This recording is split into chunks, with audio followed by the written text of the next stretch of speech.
Hello, BookTube. Yes, I am recording. Okay. Today I'm going to be doing Josh's coffee brand book tag. The tag was created by Josh of Literary Gladiators, and he was kind enough to tag me in his original video. Thank you, Josh. And yes, I'm still recording because a few minutes ago I started this and just realized I was not actually recording when my tablet went dark. So annoying. So hopefully I will be able to get through this tag without an attack of the giggles. Okay, prompt number 1. Maxwell House. A book or a work that was good to the last drop. For this, I'm going to go with Post Wall, Post Square by Christina Spohr.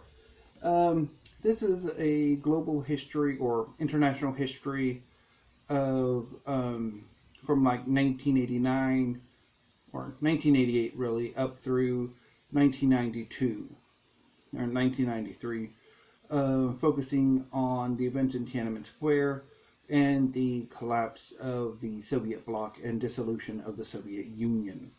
And this book is amazing. Just absolutely amazing. I love it. The best book I read in 2020 that was published in 2020. Just chef's kiss. Prompt number 2. Folgers. A book you were eager to resume reading. Big Wonderful Thing. A History of Texas by Stephen Harrigan. This is basically a big, wonderful history of Texas. My favorite book that I read that came out in 2019, but I read it in 2020. But this is just phenomenal. I could not wait to get back to this book. It is just magnificent. Highly recommended. I highly recommend both Post Wall, Post Square, and Big Wonderful Thing. Prompt number 3. Chock Full O'Nuts A. A work that transports you into a wealthy environment. For this, I'm going with The Last Son by Katie Edwards. So while Rune St. John, the main protagonist in the novel, is not as wealthy as the circles in which he finds himself in, how exactly, I have no idea. Probably he's incompetent with money. But anyway, but the circles he finds himself in are just insanely wealthy. I mean, beyond anybody's imagination. One character, the Tower, paints using melted gemstones. And another character just willy-nilly throws away some of the most valuable pieces of artifacts that his people have. It's just, the level of wealth is insane. Prompt number 4. Dunkin, a scene-stealing supporting character. Sticking with Katie Edwards, Quinn St. Nicholas. He is the younger brother of Rune's love interest, Adam. And every scene in which he is in, he completely steals it.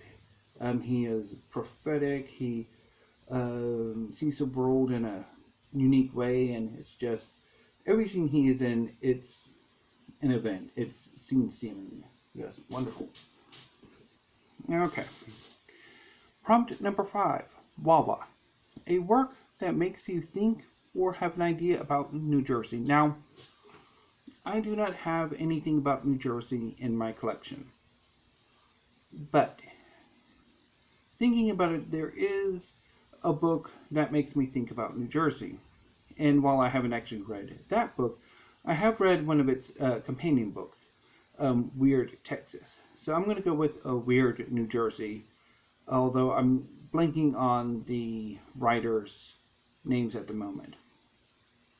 So for those of you who don't know, about 10 years ago, and in the early 2000s, there was a series of books called Weird State.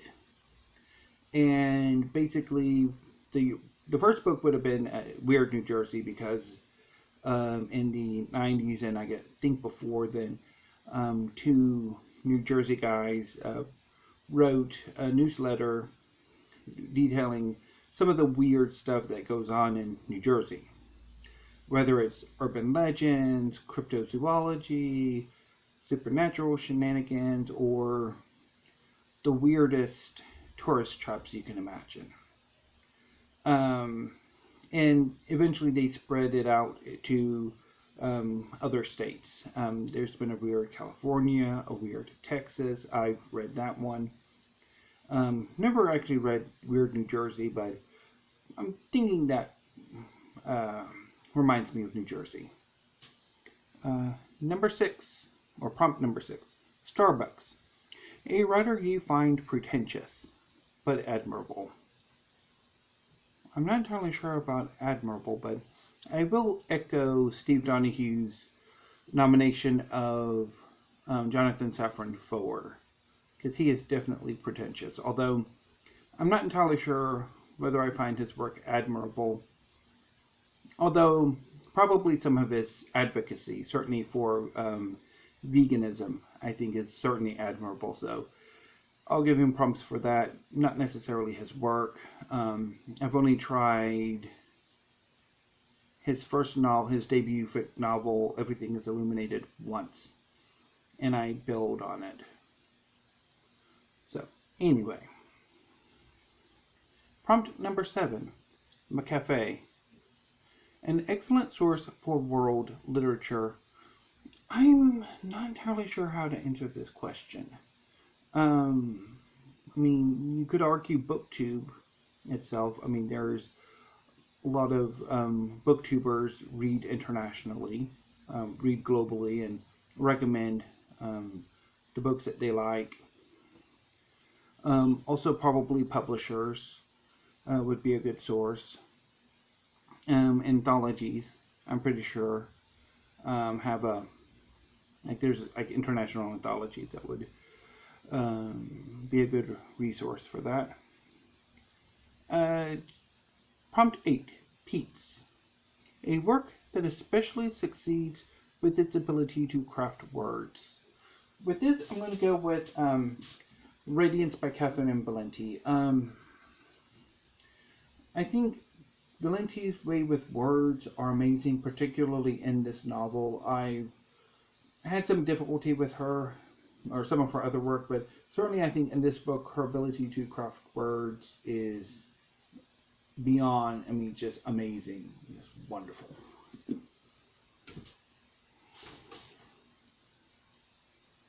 Prompt number 9, Cafe Bustelo. A work from a Spanish-speaking country that translates well into English. I don't have anything Spanish language or translated in my collection at the moment. I will be picking up later this year. Let me go look it up real quick.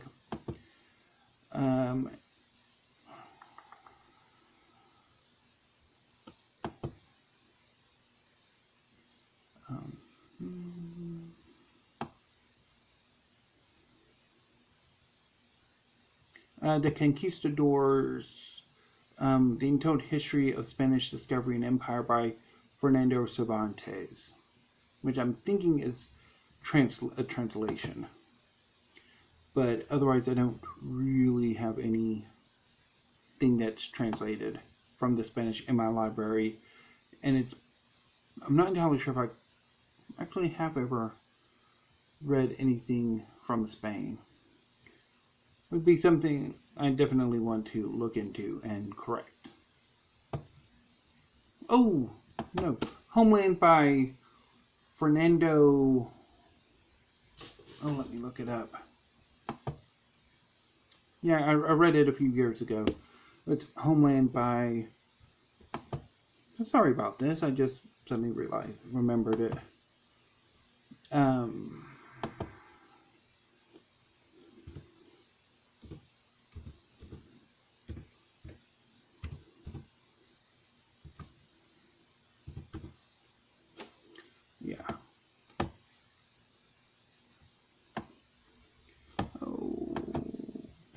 It's Homeland by Fernando Aramburu. I read this 2 or 3 years ago. No, it would have been like 1 or 2 years ago. It was before BookTube. It's about a Basque family living in Catalonia, and dealing with the after effects of a terrorist, like 2 families who are dealing with the after effects of a terrorist action that killed the patriarch of one family that was partially committed by a son of the other family. And I quite liked it, I think, at the time. Probably something that I should revisit at some point. So, Homeland. Okay. So, leave that as a... so I can remember to put it in the show notes. Okay. Prompt number 10. Lavazza. A work that gives you a sense of Italy or Italian culture. For this, I'm going to go with The Beauty and the Terror by Catherine Fletcher. This is a history of the Renaissance, and it was amazing. I absolutely loved this book. Highly, highly recommended. Prompt number 11. 8 o'clock. Your favorite use of a time of day in a song. I'm going to go with 9 to 5 by Dolly Parton. That's the only one I can think of that uses a time of day in a song. Honestly, I was drawing a blank, so I'll just borrow from Steve for this one too. Prompt number 12, Gevalia. A writer whose works are always rich. I'm kind of going to be a bit he's a songwriter, so he's still a writer. I'm going to go with Elton John, who is one of the most successful musicians of the 20th century, and absolutely I love his music. And his autobiography or memoir, Me, is just wonderful. Just wonderful.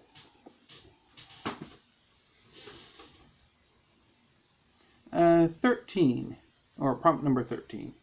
Chase and Sanborn, your favorite literary partnership. I'm going to go with either Alan Heinberg and Jim Chung, or Kieran Gillen and Jamie McKelvey. The first named, Alan Heinberg and Kieran Gillen, are comic book writers, and Jim Chung and Jamie McKelvey are artists. Prompt number 14, Martinson. Your favorite word or expression that originated in a work of literature. Little Gray Cells. Prompt number 15, Native American Coffee. A work by a Native American you would like to read. For this, I'm going to go with Black Sun by Rebecca Roanhorse. I know there's some controversy because her native status has been called into question recently. And I haven't done any research into that, nor do I know if I really should. But anyway, I'm going to go with this because I'm rather excited to eventually get to Black Sun. The only other work by Native American I have in my collection is There by Tommy Orange, and right now I'm seriously giving the entirety of my general fiction shelf right here beside I. So I'm not having very much luck with the realistic made-up stories. So I don't know exactly if and when I will get to there. But I'm definitely interested in getting to Black Sun eventually. Prompt number 16, Senka. How would you go about reading more works from different genres? Just reading book. Okay. Just reading works from different genres. It's not that difficult. Just, I want to read a romance. Yeah. Go buy a cheap romance, or go check out a romance from a library, or whatever other sources you have, and try it out. Which is what I would do. Prompt number 17. What is your favorite brand of coffee? I loathe coffee with every fiber of my being. The few times I have had coffee, I have found it unpalatable. I cannot drink it. It's just terrible. It either has to have so much milk that it's basically, would you like a little coffee in your milk? Or a whole lot of sugar. Because coffee really, unless it's like extremely diluted to the point where it's probably not considered coffee anymore, I can't drink it. It's too bitter. It's much like alcohol. It's always like it's unpalatable for me. I don't know if it's just I'm not as fond of bitter notes like to taste or what, but it's just, yeah, I do not drink coffee. I drink water in the morning, and then I'll drink tea, which is again incredibly diluted by sugar, which is probably not all that healthy. Which I know it's not that healthy. So I really should just drink water throughout the day, but the water has to be incredibly cold for me to drink it without wanting to gag. But anyway, Central Texas water is crap. Okay, prompt number 18. Who do you tag? Shandi Standfast. I know you would like to be tagged, so I'm going to be tagging you, and I'll tag you in my original video, or my original tag too, so look forward to that. Alan Braswell of The Lonely Reader, The Bookish Bryants, Doors of Oldie Books, if she hasn't already been tagged, Brian of Bookish, if you haven't already been tagged, and everybody else who would like to do this tag. Consider yourselves tagged. Until tomorrow, BookTube, thank you, have a great afternoon, and stay safe.